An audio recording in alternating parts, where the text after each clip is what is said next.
So this is my sense that this is going to be the best of the month video we've ever done.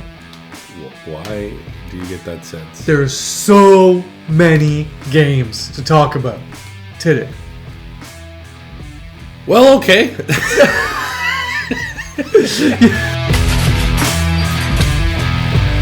What's happening, party people? Welcome to Punchboard Party. My name is Daniel, this is Father Greg, and this is our best of the month video where we talk about all the board games we played in a given month, this time April, and we tell you what our favorite of the month is along with everything else. This is kind of our bread and butter at Punchboard Party. This is what we love to do. This is what we live for. We just play games and talk about whatever we played. We're not really searching out the new hotness, although we do a little bit. There's a little bit of that. A little bit of that. We also go dumpster diving for hidden gems. Some hidden gems this month. Yeah, Yes. That's true. Yes. And so we got the gamut. So this is a video that you're going to want to watch all the way through because we got some great games to talk about. But we'll see. We'll see how great they really are. We'll see. Listen. All right, let's get started. Without any further ado, I'll start us off. Just some repeats from previous lists. We got Skull and Strike. We have a small group at our parish, and to start off the small group before we get into talking faith and things, we sometimes play some games, and so we played Skull and Strike. Good stuff, man. Skull is just good, and Strike is just good. I rated Strike a 10 on Board Game Geek. Wow. That's a bold move. Not because it's like excellent compared to everything else, but it is like it's the best at what it does. Like if I need a game that I can play with absolutely anybody with a fairly high player count, Strike is the one. And like guarantee some fun, guarantee some like stand-up moments.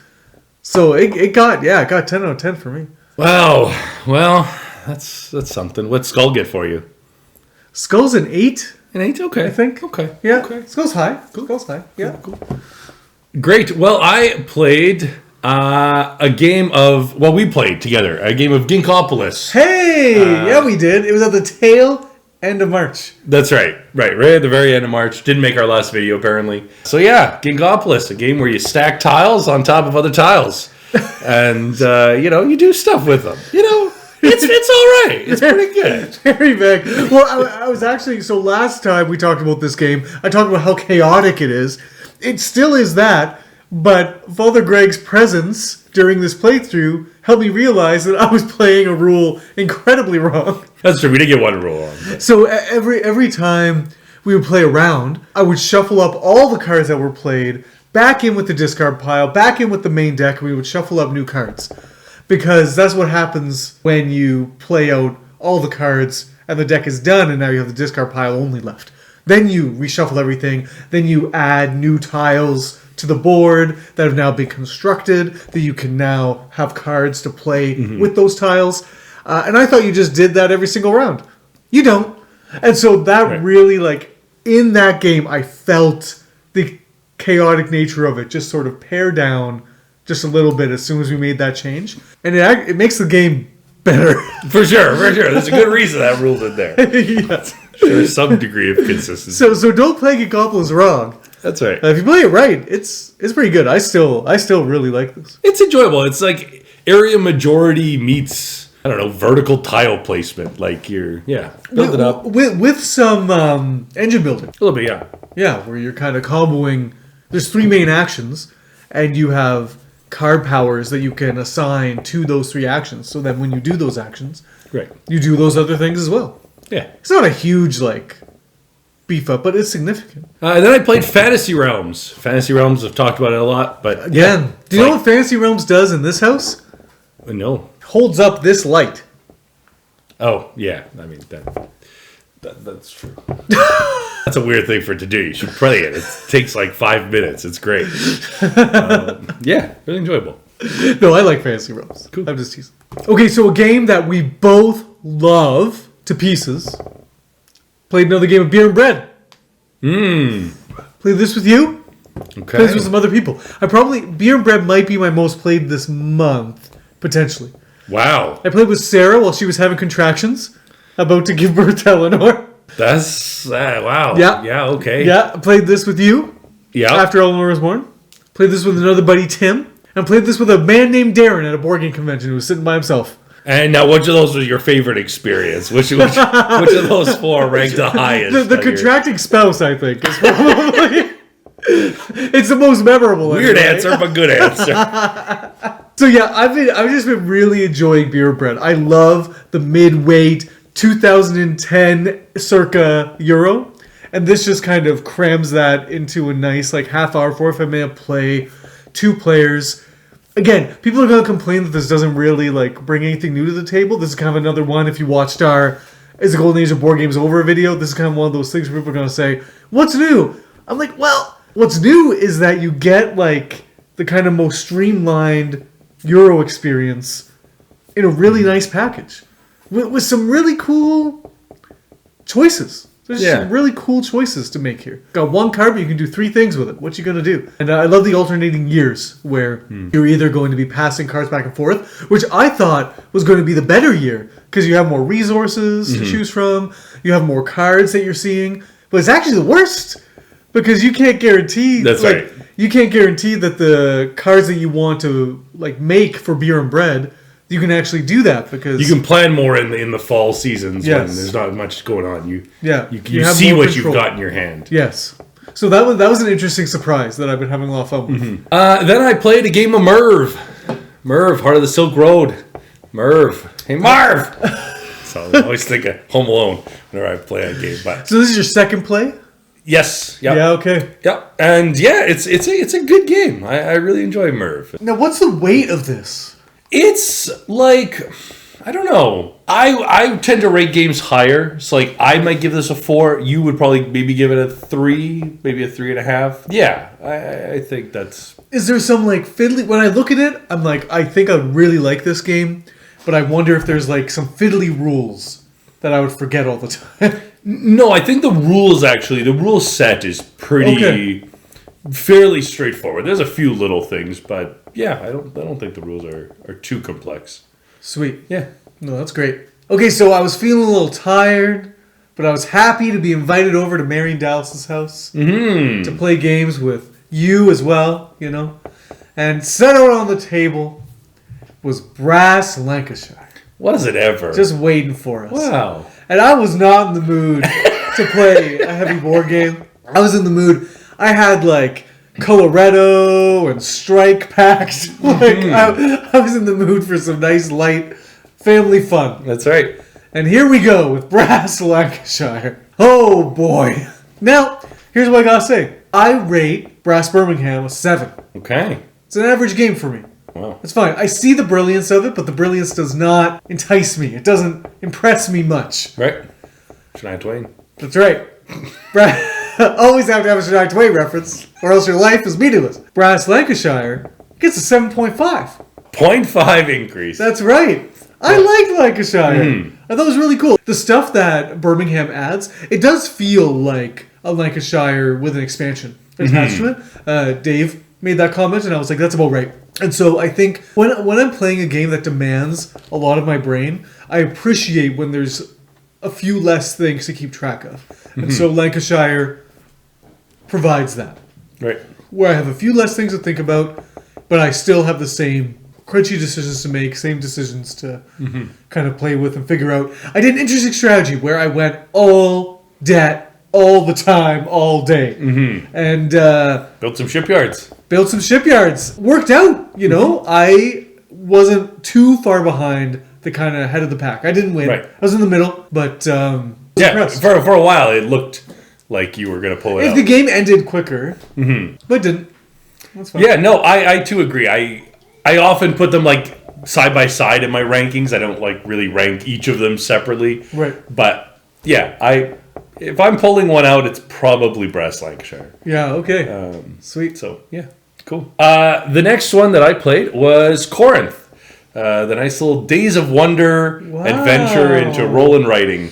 And Very brief segue for them. That's right. That's right. It was like, hey, let's do it. Well, it was like during the whole like roll and write craze, and Yes. like Days of Wonder had done a lot of great things recently, and they were like, hey, why don't we cash in on this? And it's good. It is like of all the roll and writes at the time, I think I would have placed it like lower amongst the other roll and writes that I was playing at the time. But now I think I don't know. It's probably up there. It's got to be in my top 3. Roll and writes. I think so. Wow, what does it bring to the table? Like what's its kind of thing? Yeah, just like so you roll a bunch of dice, you kind of separate them on this board and then you pick up a group. So you pick up like all the 3s or all the 5s or whatever.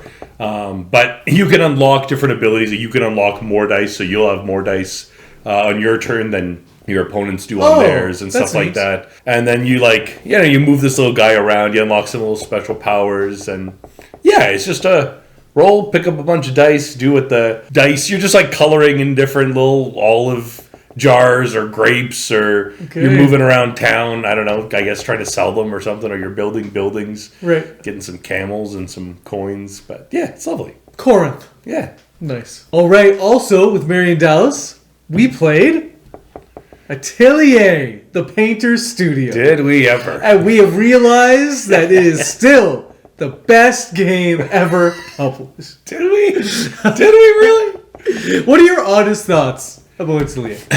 I love the theme of it. I love the artwork. I love the, if you tell me there's a game about painting, classical works of art, and I'd be like, oh, sweet, I'm game. And it's like a medium, light family weight kind of game. Be like, sweet, let's do it. But just in the outplaying of it, there's just a little something goes awry, and I can't exactly put my finger on exactly what it is, but it's just it's just a crapshoot, man. It is. It's just so it has this really lovely core mechanism where you roll your dice, and the dice pips are associated with particular actions, and then you pick however many dice you want to pick, and you activate those actions, and then you can reserve how many other die you want to reserve to roll when it comes back around to you. So that's really neat. You can pick as many actions to do on your turn as you want. As long as you don't spend all your actions, you can then do some more actions when it comes back around to you.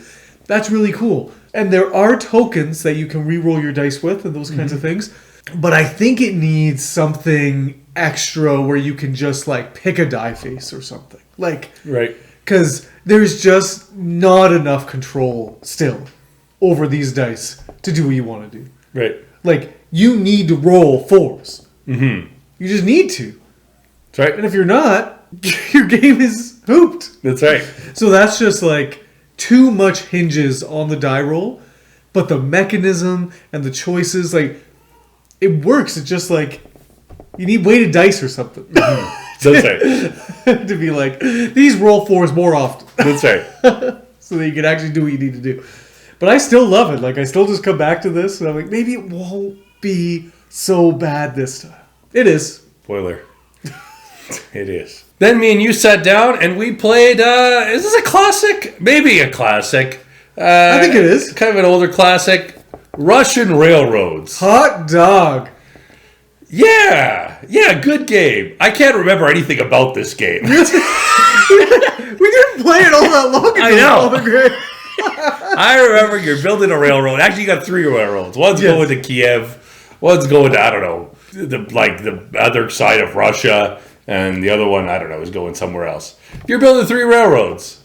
And along the way, you put tracks and you move your little train along. And you get little bonuses. And it's quite literally an engine builder. But... it's nice. It's quite abstracted. Mm-hmm. It's quite abstracted. So it is hard to kind of put your head around. It's not a game that the theme is going to really help you figure out what you're doing. Right. Which is something that I love about my heavier Euros. I like when the theme helps. But these mechanisms just really sing. So this is, I wouldn't call it an engine builder as much as it is just literally a track builder. You're just moving up tracks, and they happen to be railroad tracks, where you have certain colored pieces, and you have to move these pieces up these tracks in a particular order. So you can't move your brown pieces before you've moved your black pieces, and you can't move your white pieces before you move your beige pieces. And as weird and as boring as that sounds, it's really fun. And the worker placement dimension of this game is where it really sings, where you have a bunch of pieces on the board that are going to let you move your rare world pieces up these tracks. They're going to let you get engineers, which get you your own personal worker placement spaces. They're going to get you these factories that kind of give you these one-time bonuses when you land on them with the kind of factory piece on the bottom of the board. So there's lots of cool things going on, coming together. It comes together really well. What I really like is that the worker placement spaces have various demands for the number of workers that you need to place there to do the action. Mm-hmm. And there's usually 2 or 3 different versions of the same kind of action. So you can place 3 workers and do the action twice, or you can play 1 worker and do the action once. It's not like it's 2 workers for 2 actions, which would be a no-brainer. So It kind of does a really good job of kind of giving you this like, I can move faster on that track, but I'm spending more workers than I would if I just took my time. I really like that about this game. It's an interesting thing where you get every round you're scoring points, but you're never scoring less points than you were the round before. No, that's right. Like it's always increasing. So it's like you go from scoring like 10 points a round to now you're scoring 20 points a round. To now you're scoring 50 points a round. That's to right. Now you're scoring 75. And like, so you're just kind of like consistently unlocking these things that like, so you're in that sense, your trade is like speeding up like very, very rapidly. Yes. Which is kind of a fascinating thing. I'm not sure if I like love that, but it's really? It's like an interesting thing where like you start out like you're like, oh, I got 5 points, but by the end of the game you're like 5 points. I'm getting 80 points a turn. This is I just think it's satisfying. It is so satisfying. It's like you're sitting at a winning slot machine every time. Like you're just cha-ching, cha-ching, cha-ching. Especially when you get that going, right? Mm-hmm. And you know that those points are secured. And, right. You know, that's fun. Yeah. Yeah. So yeah, I love Russian railroads. Then right after that, we played something a little lighter. A little lighter, yeah. A little Colorado. Played Colorado. This, I would say that this is your drafting experience distilled to its most basic. You were going to say, what's the most basic drafting game that you can recommend, Daniel? I'd say Colorado, man. This is just drafting at its core, and it has a nice little wrinkle where you're on your turn, you're either going to play a card to a specific pile, or you're going to draft an entire pile. Mm-hmm. That's it. And you just accumulate those cards from those piles that you're drafting, and you're stacking the piles in such a way that's hopefully aggravating for your opponent and good for you. Really neat. Yeah. This game reminds me of Hanamakoji. Okay. Or like any type of game that's kind of like a I split, you choose kind of a game. Where like, yes, I'm putting cards into a pile, knowing that I'm giving them to you, but I want to create a bunch of piles where I'm like, he doesn't really want any of these piles, right? Like he has to take one of them, but like, you know, I want to make each pile sort of equally miserable for you. That's right, and you did a good job with that. That's right. You did a good job. Yeah, no, I really enjoyed Colorado. Colorado was a great experience, great first play for me. Fantastic. Well, then I'll talk about. I had a little altar server party at the church, and so we went out to see the Super Mario movie. Nice, which was interesting, and but we played 2 games that night. We played Downforce and we played Skull. Nice, and you know, these are 9 to 12-year-old boys. And we had a blast, you know. As soon as I pulled out the race cars, they're like immediately making sound effects every time they turn, you know. Like, yeah, oh, that's it's amazing. Like just so they really enjoyed it. It was a great. And then Skull, I mean, you know, they weren't the best at it, but like you give kids 4 options of like, you know, you can place 3 flowers or a skull, guaranteed that first tile that they put down is guaranteed a skull. So you can only flip over. You can only flip over 1 tile max because you're like, I can flip over my tile and nobody else. That's right. Because guaranteed they've all put skulls. So that's an interesting way to play the game. You just kind of whittle them down. That's right. You just let them kill each other off. That's right. That's amazing. Oh, that's fun. Downforce I've never played. What? Yeah. Really? Wow. Yeah, but I mean, since I like almost hate heat, I don't think I want to even bother with Downforce. Downforce is just lovely. It's easy. It maybe has some. Maybe I have played Downforce on BGA. Okay. Now that I remember, yeah, I didn't really enjoy it. Right. Yeah. Interesting. Next, so my list is fairly like mid-heavy Euro film. this month. I got a lot played, and I finally played Obsession. So Obsession, I didn't know what to expect except for theme, but gameplay-wise, I really was kind of... Your explanations didn't really help me much. No, man, it's great. I couldn't visualize what was going on. Wooing suitors, man. The neat thing about the game for me is that you have these event tiles and you have cards. And you're just kind of adding them to your hand and your tableau, hand over fist. And you have tons of them. Tons of them. And you have access to all of them pretty much. When you play cards, they go into a discard pile, but you can get them back pretty easily. Right. So pretty much everything that you gain during the game is just accessible for you to use. So that was just a really interesting game mechanism for me, where it didn't really have much limitation in what you could do, except for the fact that in order to do things, you need to guess. And so they were kind of your workers. And then that's where the limitation came in. So it was this really satisfying puzzle where the game said, hey, you can do any and all of these things. You have all these cards available to you. You have all of these tiles available to you. Right. Do your worst. And then you're like, great. And then all of a sudden, you're playing out your cards and you don't have enough workers to play the cards. That's right. Your woman needs a lady in waiting to carry around, or the man needs a butler to carry around his golf bag or whatever. That's right. His cricket bag, something and so that was just great. That was just great because it does give you absolute freedom, and then it just says, "But this is a game, right?" Right. So let's just pull that back just a little bit. And I thought that was really well done. I think Obsession is just objectively an amazing board game and worth anybody checking out and playing. It's not going to be in my personal top games. I don't think it's going to make my top 100 or anything like that, because I do find the theme kind of boring. It doesn't. I love it. Draw me. Man. It's a unique theme and it's a cool theme, but it doesn't draw me in that way. But the game itself, the mechanisms, really, really good stuff. Next up, we played a game, and well, we talked about this on our channel a little bit already. We have divergent opinions about this game, but this game is Batoku.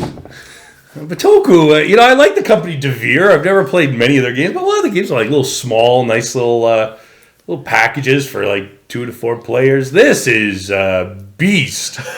This is, if I had to, this game is just hazy for me. I lost, and I couldn't tell you what I did poorly. I couldn't tell you what I would do differently the next time I played. I don't even know that I would change my strategy, because I don't know that I had one in the first place.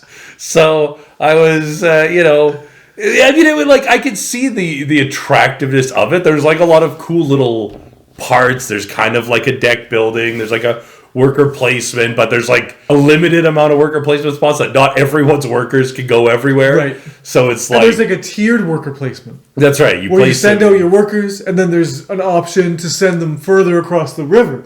But only some people are going to get that option. Right? That's right. Yeah. Yeah, and so you're just at certain points you're going to be kind of locked into certain paths, which is so there's some interesting things about it, but I'm good.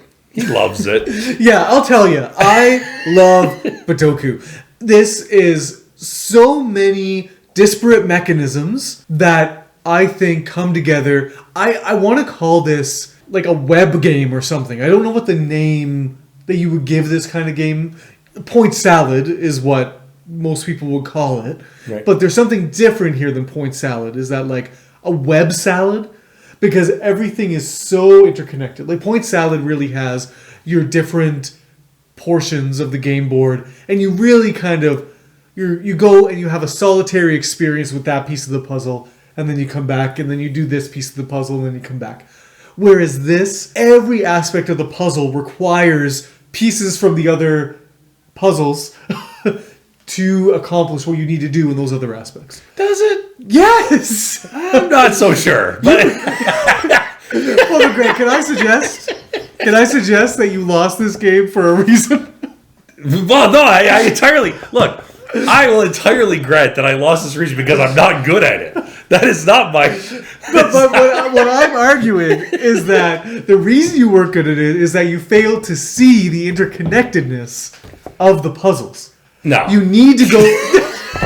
No, that's false. You need to go over here to get a dragonfly, so then you can use that dragonfly's bonus to do this, and then to go over in this aspect, and then you can use whatever bonus you earned from that to now do well on this path, which is going to unlock this bonus, which will allow you now to get your Irakura rock on your rock path, and then you can get your pilgrim on, like, everything feeds into everything else in a very satisfying way. And once you admit that, once you say that this isn't a disconnected mess, but it is a connected mess, you will start to do better at this game. Well, we'll never know now, will we? Because it probably won't be played that much, if I'm honest. We should play a 2-player. No, that you're right. 2-player might be a little bit quicker. Yes. That's another problem with this game. Yes. You're going to spend a better part of 2.5 hours playing this Well, thing. we spent... It was like 4 hours playing and teaching this thing. Teaching and playing this thing. Yeah. That was brutal. All right, speaking of heavy mechanic mashups, played a nice game with a party person, Ryan. ARK Nova. So we did a video all about ARK Nova on this channel. You can check out all of our thoughts on ARK Nova. And I said in that video that, you know what, if I'm rating this a kind of 3-4 player experience, it's going to be a little lower. But if I'm rating this as a 2-player experience, this is an 8.5 for me. And we played 2-player, and darn tootin', this is like right there. I don't know if I'll ever seek out wanting to play this in more players than 2, just for length and all this stuff.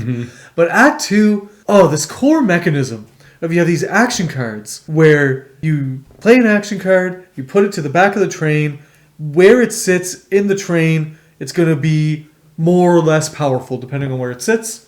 So on the board, there's opportunity to then upgrade your cards to make them more powerful. And so that core mechanism is really neat.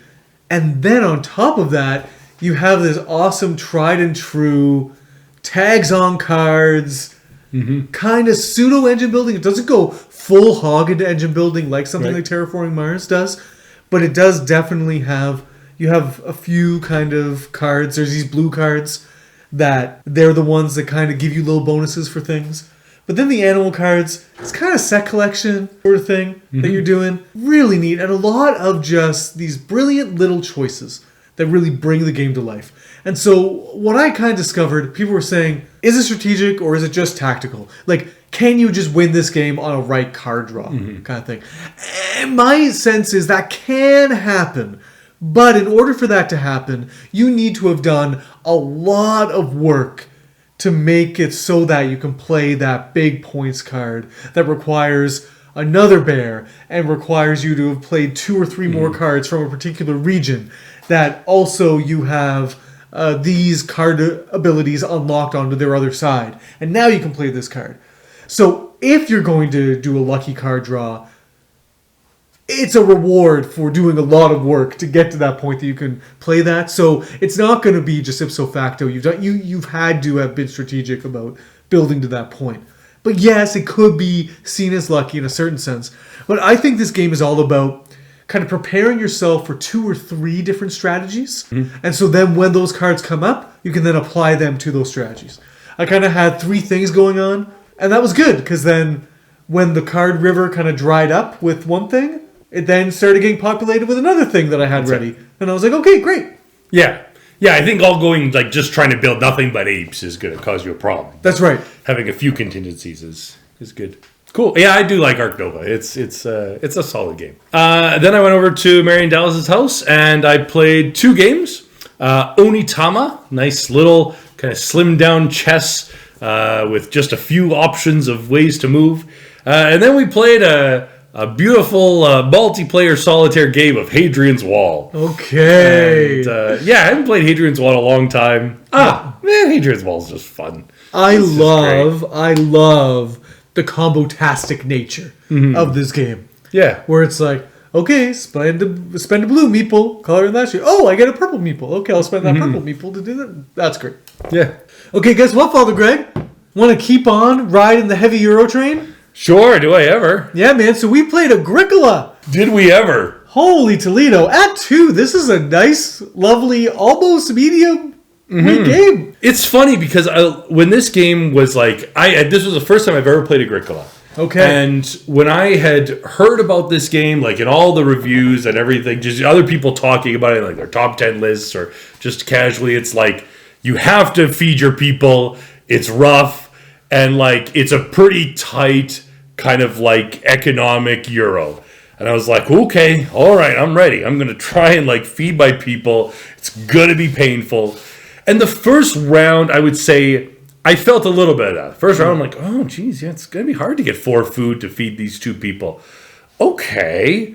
But by the time, like, the third round hits, you have so many pumpkins coming out your fields that, like, feeding people is not a problem. Like it's a problem to score really, really well. It's a problem to get 100 points or something. But, like, the overall just, like, by the end of this game, you have built your little 2-person nothing field into a thriving farm with cows and sheep and fields and babies aplenty. Like, I would not call this game tight in the sense that you go to one spot and you get 15 wood. like well, it's crazy. So speak for yourself, Father Greg.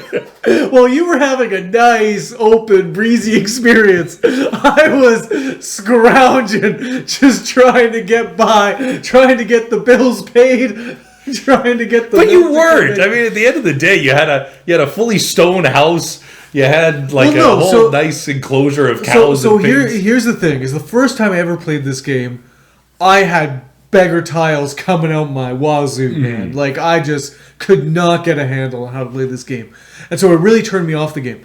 This time around, I came in kind of knowing how to play a Euro game, realizing what to do, but I still got distracted. I still didn't realize that this game isn't do well in a few areas. This is do okay in all the areas. That's what you want to do in this game. Like, you need to score everything. Right, you want to score as many, yeah. You know, like, all the different aspects, because otherwise you get a minus point if you don't score in that area. And so you want to kind of do everything.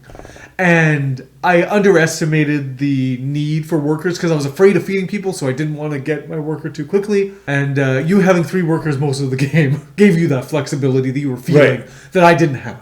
Right. Now, I got 21 points. So it says in the rule book that for a first playthrough, you should get about 30 points. I got 21 points or whatever. So I'm way better than I did the first time I ever played this game. So I'm still just... I think I'm a slow learner when it comes to Agricola. Another playthrough of this, and I'll be grokking it fully, and I'll be really enjoying it. But what a classic. This definitely deserves the kind of classical status. Like, yes. Yeah, I was like, I get why this game is the way it is. And yeah. Then I played a game of Maglev Metro. Sweet. So I actually played this game twice actually this month. This, I don't know a lot of these games, so maybe it's not saying much, but this is easily my favorite pick up and deliver game. You got these like big chunky tiles, and you have these cool translucent things which have like your little metro lines on them. So all your lines you could place on the same tile as other players because they'll just crisscross or they'll go side by side, and you're just moving your train. You could pick up robots, and when you drop them off, they improve your train. They kind of give you more actions, or you can drop off actual human being passengers at the places where they need to go, and they give you victory points. And so it's just like a nice push and pull. Do I want to drop off more robots and like get my train better, or do I want to just start scoring victory points and, sort of transitioning into that? Yeah, very, very pleasant. I really, really enjoy a little Maglev Metro. No, this has a little bit of that Russian Railroads thing, doesn't it? Where there's different kinds of passengers. There are, yeah. Does it work the same way where like you need to take a certain color before you can take other You need colors? to unlock the type of passengers that you want. Okay. So you maybe before you can take pink passengers, you need to have collected a gold and a bronze robot and put them in the right spot on your player board. And then now you can collect pink passengers. Oh, okay. That's really neat. And stuff like that, yeah. Yeah, I like that. I like that mechanism. All right. So again at Marion Dallas's, we came back around. And we played Nanti Narking. Nanti The Narking. Martin Wallace design and re-implementation of Discworld and Cliffwork. Right. It was at board game convention over the weekend. And they have an auction. Right. And I texted Father Greg a picture of a pile of games. Yeah. And he said, Discworld, wow. Yeah, I was like, wow, I had never seen a copy of like the original Discworld. That's right. So I was What sitting did that there. sell for? I was sitting there. And I was like, I had 2 games. One I got, and we'll talk about that later. But 2 games, sitting there, and I was like, okay, I can go about 50. I can maybe go 80. I think I can go, but like, okay, but let's see what happens. So this auction, you put your stick up in the air, and you just hold it there, and they just call out monetary values until sticks start coming down. And if your stick's the last one standing, you get it for that price. And I'm there. I got to 70, and some of us dropped our things. $240. That is crazy. Yeah. That is nonsense for Discworld. That's absurd. Well, and especially because just playing Anti-Narking, like, I get it. I get it why you would want the Discworld version, because Discworld is Discworld and is awesome. I love Discworld. And there might be some thematic elements, some rules things that might work nicer. And you might just be a fan of wooden components. But Anti-Narking's production... That's right. Great plastic minis for no reason. That's right, for no reason. Big old buildings for no reason. But this game is fantastic. My only complaint about Anti-Narking is that the card play lacks a certain excitement or something. Like every card you play is fairly simple. Place an agent out on the board. And it's all area control, area majority, where you have hidden roles. So depending on your role, you're going to win in a particular way. So maybe you just want agents in 8 regions. Or maybe you want to be controlling 4 regions. I was Sherlock Holmes. I just wanted for nobody to win until the deck ran out. And I did that. Yeah. That felt good. And the game came. He won. Yeah, it was awesome. Right. But like, it was fascinating because I had to play the game as though I was going for 4 regions. To just kind of keep everyone none the wiser. Right. And so, really fun. And like, simple card play, but delightful card play. This is, like you mentioned before in one of our other videos, just a kind of almost family weight game. And so this could be played. It has the airs of it takes up a good part of the full table. Yeah. Like with all the miniatures and the money and the card piles and stuff like that. So like it takes up a lot of space. And so even like Mary came down, she's like, oh, this game looks intense. But it's not. It's what looks to be very intense is a very easy high player interaction. Lots of take that. If you're playing with people who like that kind of thing, and Mary and Dallas are the perfect kind of group to play this with. So lots of like snarky comments being thrown across the table. Lots of snarky narking. Snarky narky. That's right. So yeah, I'm giving this lots of credo. Nice. Yeah, I was happy I brought it back to the table. Then we played a game that I've really loved this game. You've talked about this so much on this channel. I know, like my top 100, it's been there every time, and that's Letter Jam. Yeah, man. And I always loved the whole like Wordle thing, little word games. I just enjoy fiddling around with words and 5 letters, just unscrambling them, trying to figure out what a word could be. Yeah, so I don't love games like this because I tend to feel stupid when I play them. I felt stupid. So, the first thing I did was so dumb. It was so dumb. It's like okay, so here's the rules. Basically, what you're trying to do is you're trying to create a word out of all the letters that are on the table. And, it can be as small or as big as you want. It's probably better to make it big. And Dad goes, I got a word. And he uses the word it. An I and a T. So, like, I've got a T and I got a blank and a T. I'm like, well, it could be at. Could be, I don't know, at. It. I don't know. Well, yours was fine. Like That's right. You could have been okay. That's right. I only had a few options. But Mary's, when you end up with an I, it's like she was I, so she was in. Is Yeah. Could be a lot of things. So I was just like, darn. Because the one thing that I just couldn't get through my brain is that the people around the table that I'm cooperating with can't see what I see. That's right. Like, I just kept on forgetting. That's right. That the clue that I'm seeing for you is because I can only see what's in front of you and you can't. Right. So, like, I'm seeing it as clear as day in front of me. Mm-hmm. But you're seeing blank T and she's seeing I blank. Right. I'm like, oh, so getting that through my head. I eventually improved. Mm-hmm. I gave a nice clue. You did. Falcon. Falcon was a great word. Yeah. So I improved. You know what? Like, this isn't a game that I would say, hey, let's play Lair Jam. But now Mary and Dallas are like, hey, do you want to play Lair Jam? I'd be like, yeah, I will. I want to give it another try. I want to see if we can, if I can do a little better than last time. I was so confident in the old clues I was receiving. That was so wrong. They were like, are you sure you're good with that letter? That's right. I was like, yeah, what else could it be? Like, tons of stuff, apparently. That's right. So, yeah, that was... No, you're right. What I love about this game is that it is a cooperative game where exactly you have a unique information that nobody else at the table has. And so nobody can just like tell you what you should do. Yeah. Then we can just say, Dan, well, it's obvious you should do this. It's like, no, like I've got information that you don't have and you've got information that I don't have. So whereas Dan's like, well, I see a word. How come you guys don't see a word? I'm like, because you can only see certain things. I can't see my letter. Right. But so, yeah. So like when you feel like you're really contributing, when you're like, oh no, I can spell Falcon. And you like go out there, it's like, that was a good word. Like, thank you. Like, there's a sense of enjoyment there. That's right. And then to end the night, Mary went to bed. Praise her heart. That's right. She left us with a little bit of a mission. She said, you know what you'd enjoy? Bears versus babies. And you know what? I enjoyed Bears versus babies.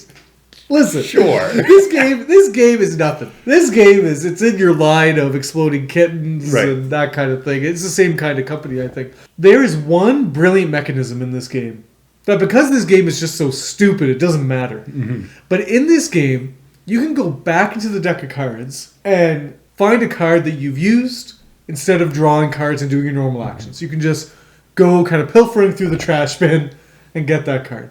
And once you've so what you're doing is you're building these like monstrosities that have like attack points, and then when you draw a baby, you add the baby to a particular colored pile, and then you can provoke the baby on your turn, the babies, and you poke them, and then they attack the person who has the most of the color that they are. Yeah, the biggest monster in that area. Yeah, in that color. And so then every monster in that color, after the babies are provoked, are then destroyed and scrapped. And so that scrapping makes this going into the junk pile not as... There's a lot of stuff in there. And not so powerful in the sense that you're just adding and adding and adding these great cards to these monsters. You then lose that thing. That's right. And now you can go and get it again and start building your monster from scratch. Mm-hmm. So there was something kind of brilliant about this where I was like, okay, if that mechanism was added to like a medium Euro game in some way, there could be something there where you're building things that get destroyed, but you can also go into the discard pile. And there's games where you can go into the discard pile, but like as a regular action, I don't know. I liked it. Yeah, it was fine. I mean, I'm not. Yeah, don't get me wrong. I'm not saying that this is like Spiel des Jahres worthy or anything like this, but, and it's weird and creepy to look at. Right. It is, yes. So then I played, this was my kind of, I went over to Father Dan's and he had out kind of one of the new hotnesses, or at least kind of one of the games that I wanted to, the best games of 2022 that I wanted to give a shot. And that's the new one from designer Christian Amundsen Osby, which is Revive. See, so I got my eyes on this. Yeah, so in Revive, you're a people who have like dwelt underground for years, and the ground like froze over or something, but now it's thawing, and so you like crawl out from your hole, and now you're like ready to explore the world once again and to go and do great things. And so you just kind of like start, I don't know, exploring and so on, and so it's pretty interesting. Like basically you're trying to get to certain spots because it has a bit of like sort of Guilds of the Merchant Explorers, where like you can go a certain way, but then you establish like a hut. And then that allows you to go. You can move from there the next kind of turn. Yeah, neat. Okay. And so you're kind of paying range. Like every space you go costs food, but then if you build a hut, now you can like move from that hut instead of starting back from the hole that you crawled out of. And so the more like huts you build, the more kind of like influence you have over this territory. And if you get to the 4 corners, you score these like end game bonus things. Like you'll score 4 points for every shrine that you end up building, or 2 points for every water that you built beside, or whatever. But then there's these like asymmetric factions, so you all have like a little bit of a different ability. So like I had this ability that like there's 3 resources, like books, gears, and food, but I could use books as anything. So like I was just trying to get as many books to do whatever I wanted with them. But you can only have 6 as a max. Like your little slider only goes up to 6, and so you can't, even though I could have got like 9 or 10 books at the end of the game. I could only house 6 of them. But yeah, so it's an interesting game. I think it kind of has like a it's like going, and then also you hit like a little bump, and then all of a sudden you go up like 12 points, and then you do a couple other turns and you hit another bump and you go up 10 points. And so it's kind of like trying to trigger the end of the game before your opponent hits their next little bump, but after you've hit yours, you know. So yeah, really interesting. I'd have to give this another play to really kind of know what a little bit unsure. I enjoyed it, definitely enjoyable experience. But yeah, if I'd rate it like higher than like the Magnificent or something, I don't know. I'd have to. Right. Okay, so next, Owen is always now he's wanting to play games, but he wants to play the heaviest games with the most minis in them, and I just don't have the rules read, and he wants to play by the rules. And I'm like, can't we just play with these? And he's like, no, I'll play by the rules. I can play complicated games. So I'm like, no, you can't. It's just, so I finally convinced him to just play something a little bit more at his level, and so he met me halfway with Relic Runners. So we gotta give a Relic Runners play. Nice. This is a nice Days of Wonder publication, and you know what? I played this game once a long time ago, and I really like it. I rate this an 8. I rated it after just one play of it. And when I think about it, I have almost double vision about it, where I think back and I'm like, that's a dumb game. And then I think back to it like, that's a pretty brilliant game. Right. And after this play, I'm exactly at the same spot where I'm like, this is like a really simplistic kids game, like Snakes and Ladders. Like you just kind of, you're going through the jungle, and on your turn, you can move across a jungle path.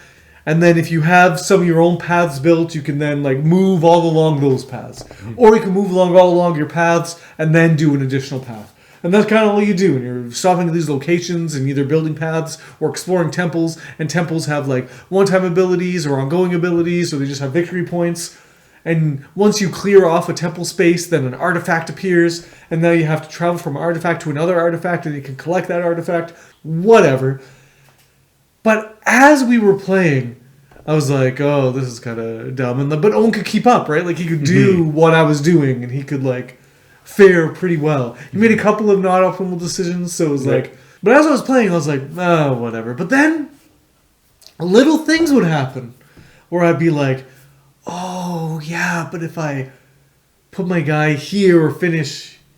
Oh, I can combo that ability, which will then do this, and then do that, and then I can... Okay, like... Some magic starts to sort of raise. So I'm still just sort of like, Relic Runners.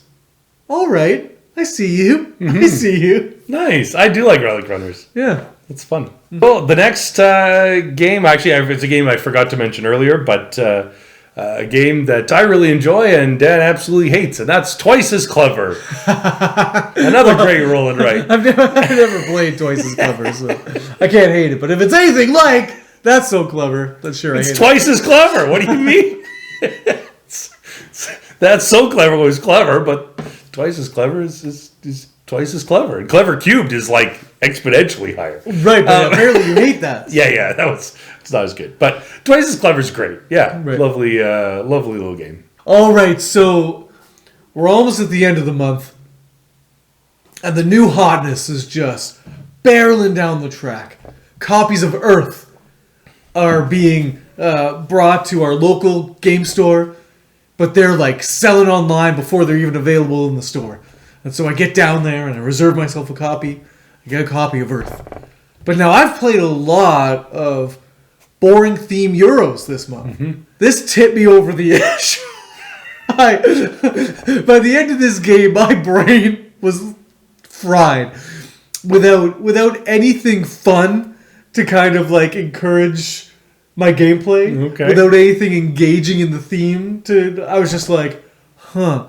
And yet, I could not help but admit that this is a brilliant game design. We talked about what Earth might be like in our video about is the golden age of board games over, but like this takes the best of those tableau building games. It takes the best of those kind of tableau building games. It takes the best of tableau building games. Did I say that? You did. Okay. I think I heard that once or twice. Okay. But yes, this distills it into a nice package. So this plays at like 45 minutes to an hour. Everybody is doing things on everybody's turn. And what I really enjoy about this game is that there's kind of three main resources. Well, there's four. But there's soil, and then you have sprouts, and you have growth, and you have compost. And these resources, so compost are cards that you play face down on your compost pile. Kind of like a discard pile, but you're going to score those points at the end of the game for how many cards in your compost. But then cards will ask for spend a compost to get a growth. But then growth works the same way, where you put growth on your cards and they grow to a certain level. And if you max out a card's growth, you'll score an additional victory point or two. But then cards will also say, if you spend a growth, get a sprout. Mm-hmm. And sprouts work the same way. So growth, sprouts, and compost all get you points at the end of the game, but they also all require one another to get further ahead in the other aspects of them. Hmm. So neat to play this game of. So you got that going on, while at the heart of it, you're racing for certain victory point conditions, and there's endgame victory point conditions, and so you're building out your tableau in such a way that the symbols on it are either in the right order, or you have the right amount of the right symbols. But then you also have abilities on these cards that activate when a certain colored action is done. Then so the yellow action is done, all your yellow actions then activate. But they activate in a certain order. So you have to have played them in the right order that is most beneficial to you. I thought that was going to be a little more puzzly. Maybe I could have done a little better doing that the couple times I played. But by and large, you can kind of make do with most of your placements. Right. Even if you're, you can kill yourself trying to make the optimal placement. Mm-hmm. But really, this game, you're going to do well if you just kind of play cheap soil cost cards as often as you can and kind of race and just build your tableau. You're going to do fine. Right. So, neat game where it's like, first play, I'd say is heavy. Mm-hmm. Second play is almost light.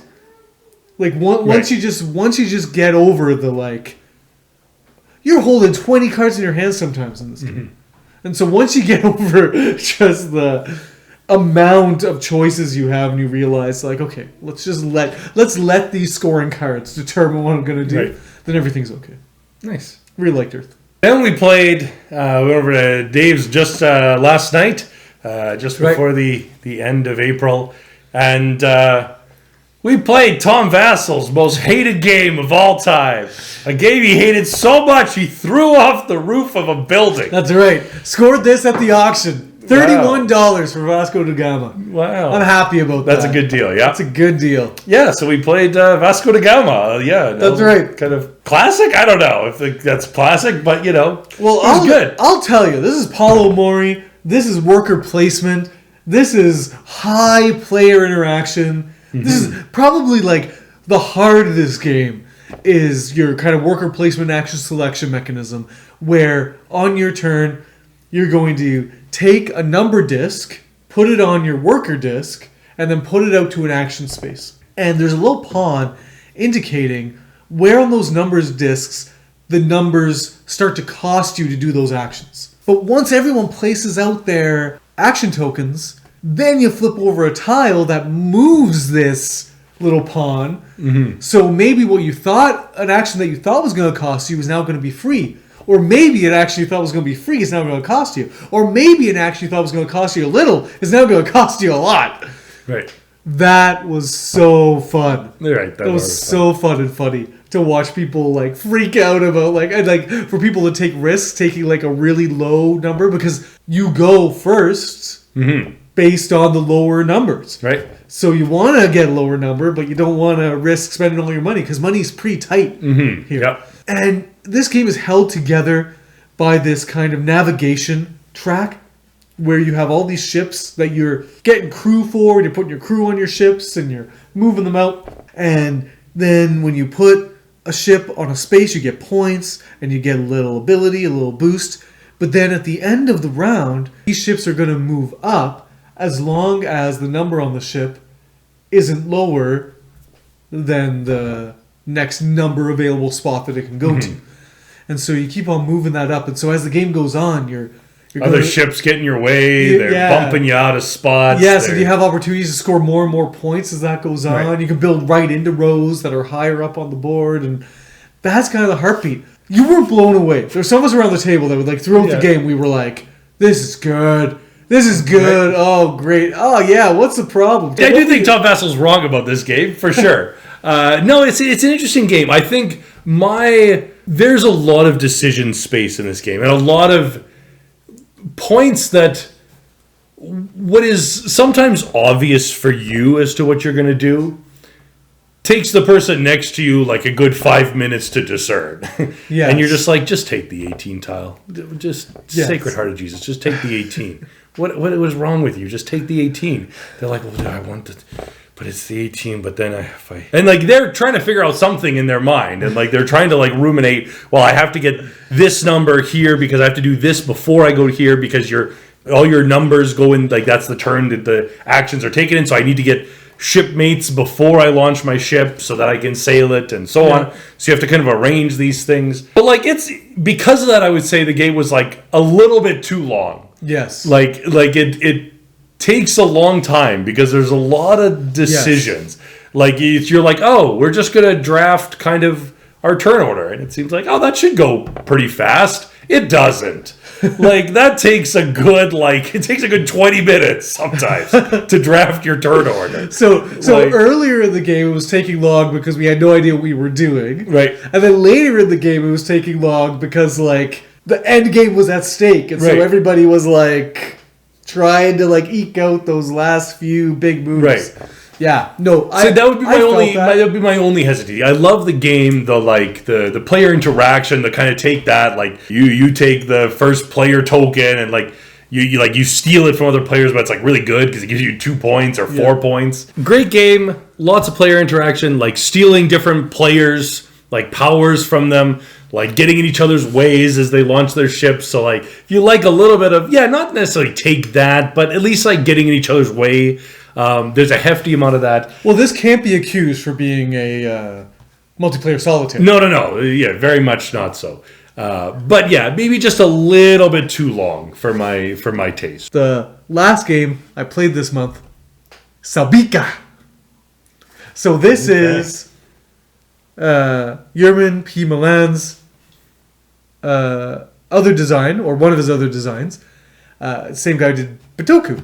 Oh, God. All right, well, tell me about it. So got this play at Board Game Convention, and this is really neat. This has just a central 3-ringed rondelle in the middle of the board. And then you have a bunch of stuff all around, as you would expect for the designer of Batoku. Sounds about right, yeah. Where now you have workers that are specifically only assigned to certain rings. So you have 2 builders, and they go on the outside ring. And all of their actions on that outside ring have to do with building buildings, building constructions, maybe getting a few resources or money or this kind of thing. Then you have the middle ring, which is merchants. And so you have 1 merchant worker. And so then that's going to do things like shipping and trading goods and that kind of thing. And then you have your poets in the middle. And so your poets, you have 1 poet. And they carve poems into the walls of the Alhambra. The theme is barely there, but it's there. And basically they allow you to get kind of ongoing abilities or one-time immediate abilities or in-game scoring opportunities. At the beginning of the game, you just take one of your workers and you just place it on any of the spaces on the ring. But then once it's there, you can move 1 to 2 spaces for free, but then you have to spend an additional buck for every space you move beyond that. And then if you're taking an action in a space with other players' workers, then you have to pay another buck for each worker that's there. So it can get expensive. That rondelle mechanism is sweet. Like, so good. Like, just really crunchy decision, really great. The only problem is that the things that you're doing from that rondelle, in this case, to me, do feel disconnected. Batoku didn't feel disconnected to me. Sabika does feel disconnected to me. Where there's this kind of shipping thing. So I kind of, in my own play of it, I was sort of, okay, go around, get resources, so that I can then go and ship, write a poem that makes my shipping more powerful. So I kind of had a singular kind of loop that I was working with. But I also still had to go and build this construction up here, and I had to do this thing over here. I think this game would have benefited from the central rondelle mechanism being put towards kind of a singular purpose that everyone was kind of racing towards or something. It would have made it a lighter game, but I think that would have been more fun. And after playing Vasco de Gama, I was like, oh, that's how you do a Euro that has kind of a cool central mechanism that feeds into one single thing. We're all doing the same thing. We're all trying to get ships manned with crew and send it up as far up this track as we can.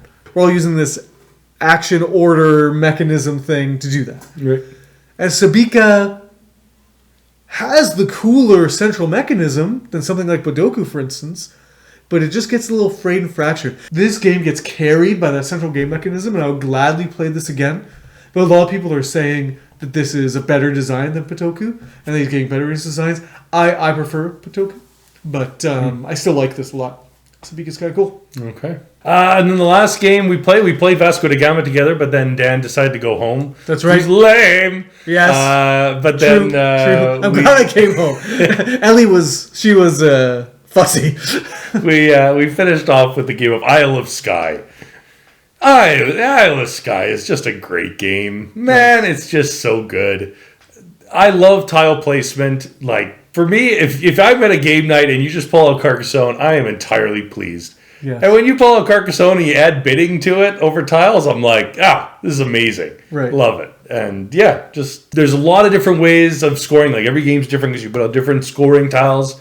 And each round, different things. Like, you're going to score the same thing is going to score 3 times, but every, one will score the last 3 rounds. One will score every second round. One will score rounds 1, 2, and 5. Right. Or whatever. Like, all these different kind of random things.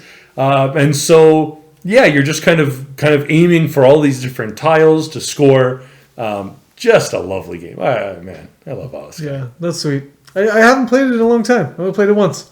Love to play that. All right, party people, there we have it. Those are all the games that we played in the month of April. And now we are going to tell you what the best board game we played in April is. You know what? I am coming down. As I was talking about everything, I have to say Vasco de Gama. Wow. I have to say Vasco de Gama. Wow. Because here's the thing with Vasco de Gama is that, yes, it's a heavy Euro, but it's not as heavy as heavy Euros are now. So it was heavy for when it came out. And for me, it's kind of this perfect weight where I can maintain the weight of it without feeling too burdened and just enjoy myself while getting all caught up in the actual, decisions I need to make and the choices I need to make and the being messed over by other people stuff. Right. Oh, I really enjoy Vasco da Gama. I think it's great. Nice. Paulo Mori for the win. I think I might give my best of the month to Agricola. Nice. I really enjoyed it. That would be in the right. If we're doing second and third places, like Russian Railroads, Agricola, Vasco da Gama, that's all. It's a worker placement month, man. Right. Just for a game that I should have played a long time ago. That's kind of always been on my radar, but there was a long time where I just had no interest in playing this game at all. And finally getting it to the table, saying I played it, it's it's not on the top 10 of BGG, but I feel like I've crossed it off my list. And it's a game I'd happily come back to. So, That's great. Okay, party people, as always, please let us know what the games you've been playing in April have been, or at the beginning of May, what you're playing, and what are your favorites. We just love to get little suggestions or thoughts of games that we might like to try and play as well, and we love hearing from you, party people. If you like this video, please subscribe to the channel, press the like button on the video, share the video, whatever else, do the YouTubey things. Greatly appreciated, and until next time, party people, Have the best day.